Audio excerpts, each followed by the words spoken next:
کہ عرب کے لوگوں میں دو خامیاں تھیں. نمبر 1 چٹے ان پڑھ جاہل اجڑ، حتیٰ کہ انہیں باقی لوگ امی کہا کرتے تھے. امی نیرے ان پڑھ.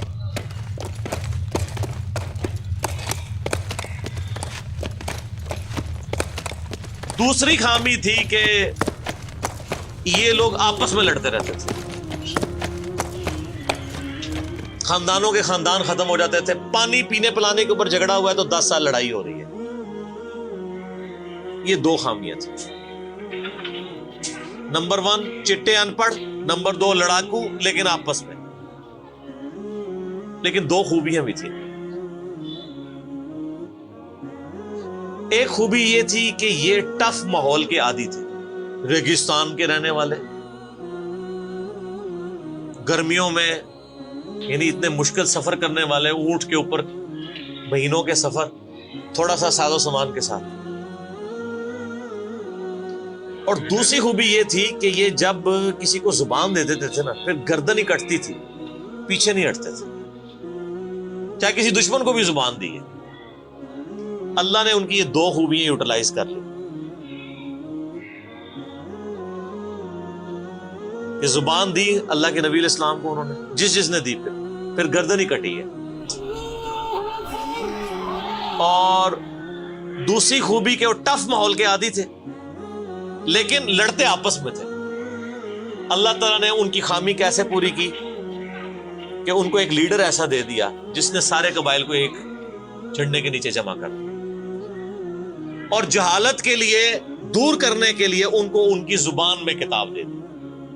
اب جس نے سورہ بقرہ، سورہ نساء، سورہ مائدہ حفظ کی ہوئی ہے، اس کے سامنے کوئی کرسچن کا پادری، کیا یہودیوں کا پادری وہ بیٹھ سکتا تھا؟ جتنے ان کے دلائل تھے انہوں نے وہ زبانی یاد کیے ہوئے تھے. تو وہ لوگ جو اپنے آپ کو سمجھتے تھے کہ ہم بڑے علامہ ہیں اور یہ امی ہیں، ان امیوں نے ان کو علم میں بھی الٹ کے رکھ دیا صرف ایک قرآن کی وجہ سے. اور اللہ نے لیڈر دیا، سارے عرب قبائل جمع ہوئے. وہ عربی جو آپس میں لڑتے تھے انہوں نے کبھی یہ سوچا بھی نہیں تھا کہ اگر ہم ایک جھنڈے کے نیچے جمع ہو جائیں تو ہم دنیا کی سپر پاورز کو الٹ سکتے ہیں، رومن اور پرشین امپائر کو. اور دیکھیں سر پھر کیسے الٹا ہے انہوں نے. ود ان 17 ایئرز ہر چیز اڑا کے رکھ دی. صدیوں کی سلطنتیں، لاکھوں کی ریزروڈ آرمیز رومن اور پرشینز کی پوری دنیا پہ حکومتیں کر رہی ہیں، جدید اسلحہ ہے. اور ادھر یہ بدو ہیں جن کے پاس اونٹ ہیں، گھوڑے ہیں، تلواریں ہیں. نہ منجنیق انہوں نے کبھی دیکھی، نہ ان کے پاس اس طرح کے ہاتھی بڑے بڑے جو پرشینز کے پاس تھے. بس چل پڑے، کلمہ پڑے اور نکل کھڑے ہوئے. پھر دنیا نے دیکھا کہ ہر چیز کو الٹ کے رکھ، انہی کے اسلحے ان سے چھین کے انہی کو الٹ دیا. وہ ساری کی ساری بجلی کس نے بھری تھی ان کے اندر؟ اس کتاب میں.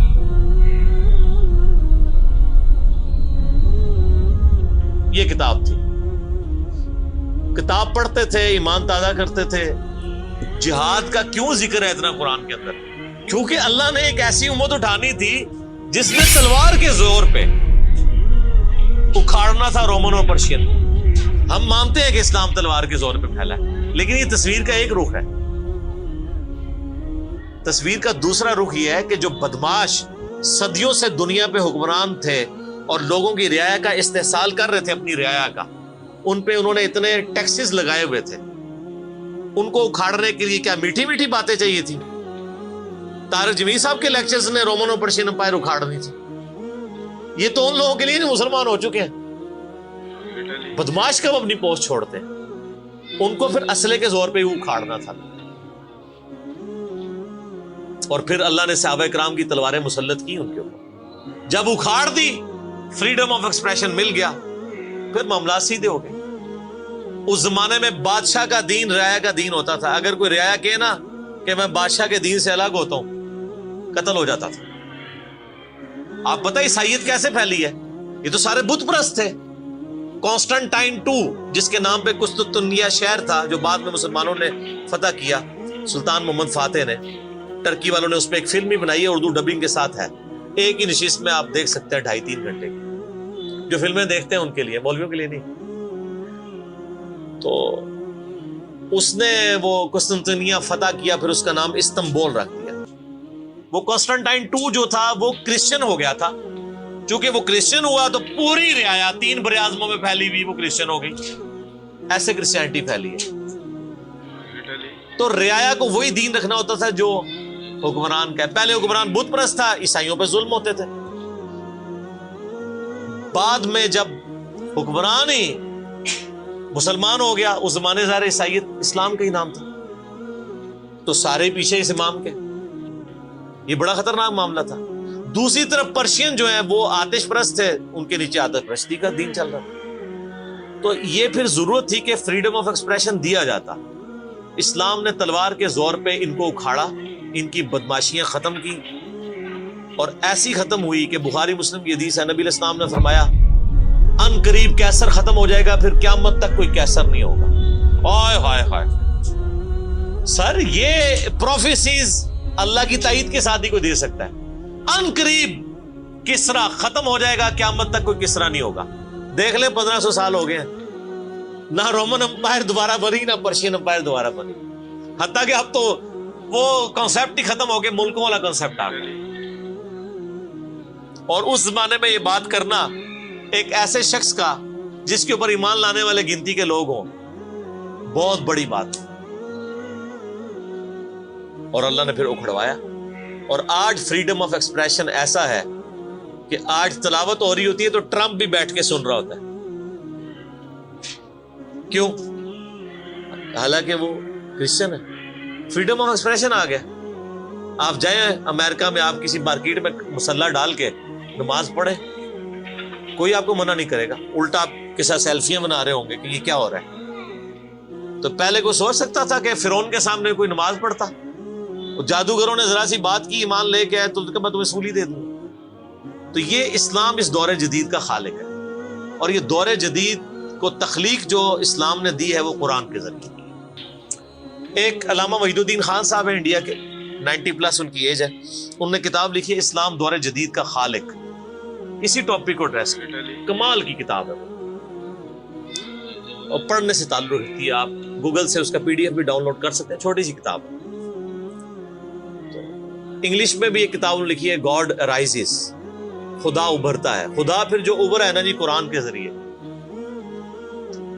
خدا کو تو خیر مخلوق کی ضرورت نہیں ہے، لیکن مخلوقات نے جو تماشا بنایا ہوا تھا نا، اس تماشے کو ہمیشہ کے لیے اللہ تعالیٰ نے اپنے پیغمبر امام اعظم سیدنا و مولانا محمد رسول اللہ صلی اللہ علیہ وآلہ وسلم کے ذریعے شرک کا خاتمہ کر کے قیامت تک کے لیے جو دین اسٹیبلش کیا اس کتاب کے ذریعے. اب یہ کتاب قیامت تک نبی علیہ السلام کا معجزہ ہے.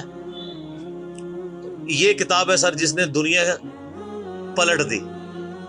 اور یہ وہ کتاب ہے جو ہم صرف اپنی بچی کو جب رخصت کرنے لگتے ہیں نیچے سے گزارتے ہیں، ٹھیک ہے، اور چوم کے غلاف میں رکھ دیتے ہیں. اس سے زیادہ اس قرآن کو ہم کوئی اہمیت نہیں دیتے.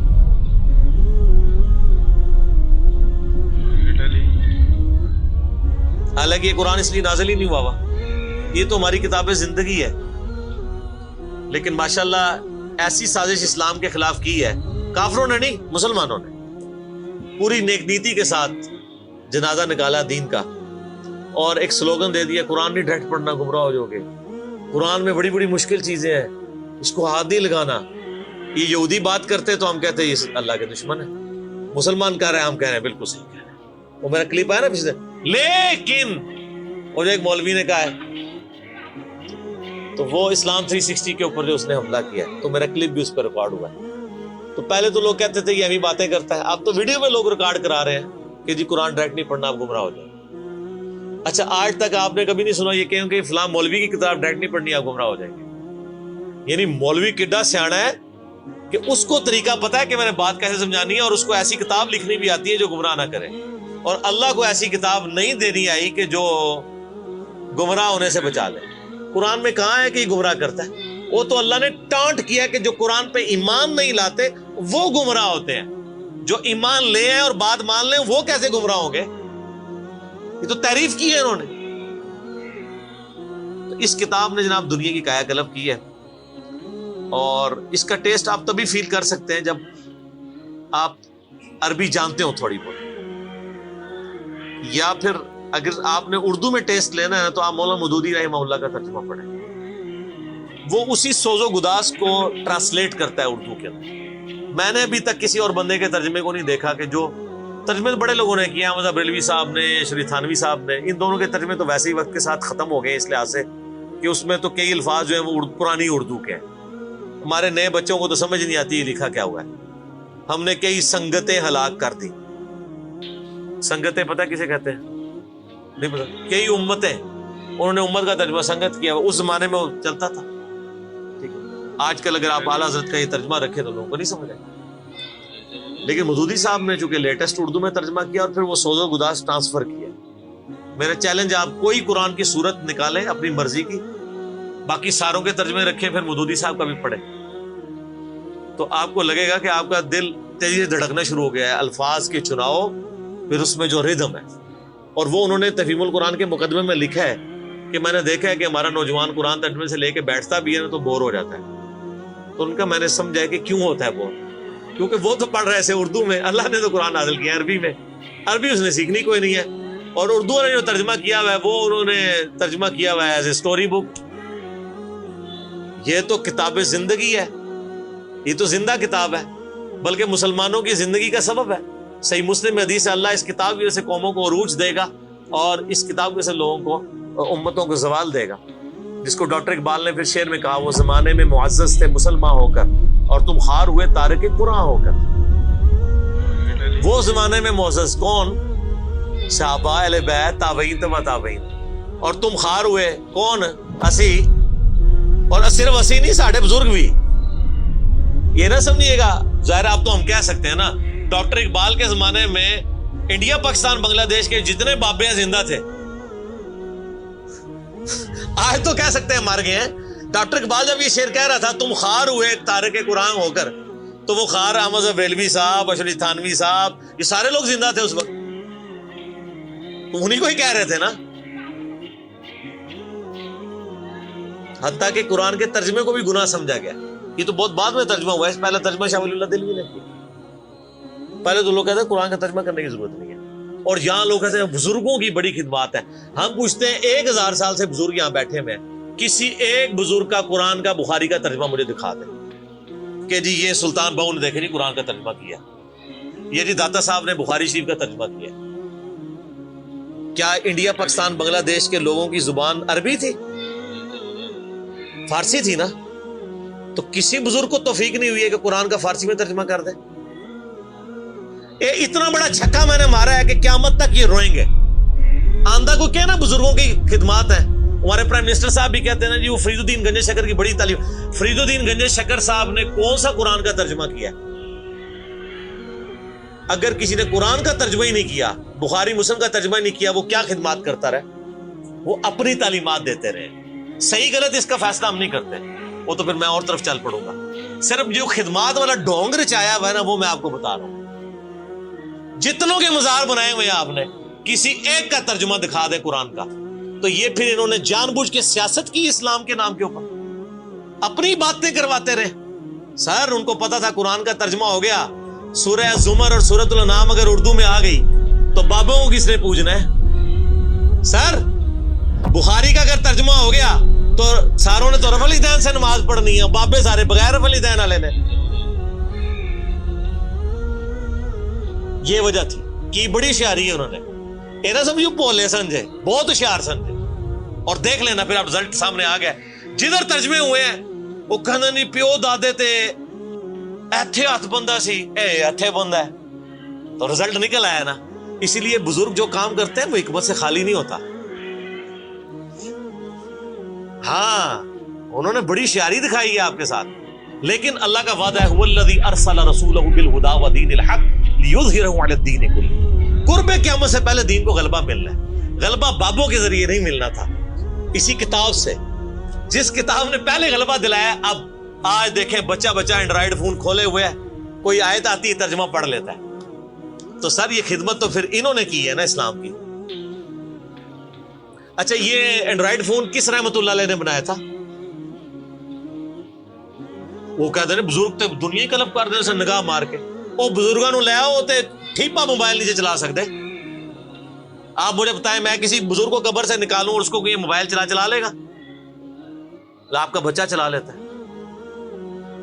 اور کسی کا اگر اتنا ایمان ہے نا بزرگوں کے اوپر, تو آج والے بزرگوں پہ بھی ہے. تو میں نے ان کو بڑی دفعہ مشورہ دیا ہے کہ بزرگ جو جناب دنیا چلا رہے ہیں, تو میں ان کو کہتا ہوں آپ کو بزرگوں کے ساتھ جہاز پہ بٹھاتے ہیں. جب 10 کلومیٹر ہائٹ پہ پہنچ جاتا ہے یہ بوئنگ جہاز, جب پہنچے تو ہم پائلٹ کو کہے تو تے پائی بسم اللہ پڑھ کے تے پیراشوٹ نال کود جا, بزرگ چلان تے جہاز لینڈ کران. وہ کتنے لینڈ ہوئے گا جہاز؟ بزرگاں دے مرید بھی اس جہاز ہی نیچے بیٹھ لگے. جہاں تمہیں کہتے ہیں بزرگ دنیا چلا رہے ہیں ان کو بھی پتا ہے جہاز کو نہیں لینڈ ہونا. اور جو جہاز نہیں لینڈ کرا سکتا, میں کہتا ہوں کسی بزرگ کو آپ لا کے جہاز کے کاک پیٹ میں بھی بٹھا دینا, وہ نہیں لینڈ کرا سکتا. ہاں لینڈ کرائے گا اگلے جہاں جا کے, وہ بھی وہ نہیں کرائے گا, خود ہی ہوئے گا. سب کہانی ہے, کہانیوں کا دور ختم ہو چکا, کیونکہ اب ایک نعرہ عام ہے. کون سا؟ کہ نہ میں وابی نہ میں بابی, میں ہوں مسلم علمی کتابی. تو یہ علمی کتابی جب ہم کہتے ہیں تو وہ علم کون سا علم ہوتا ہے, وہ کتاب کون سی کتاب ہوتی ہے؟ یہ اللہ کی کتاب جس پہ ہم بات کر رہے ہیں.